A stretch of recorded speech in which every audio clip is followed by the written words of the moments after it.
ਕਿਧਰੇ ਨਹੀਂ ਥੇ ਆਉਣੀ। ਵੇਖੀਆਂ ਵੇ ਸ਼ਹਿਰ ਨਾ ਤੁਰ ਜੀ ਛੱਡ ਕੇ ਧਰਤੀ ਸੋਹਣੀ।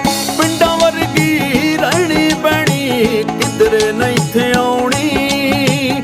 ਵੇਖੀਆਂ ਵੇ ਸ਼ਹਿਰ ਨਾ ਤੁਰ ਜੀ ਛੱਡ ਕੇ ਧਰਤੀ ਸੋਹਣੀ।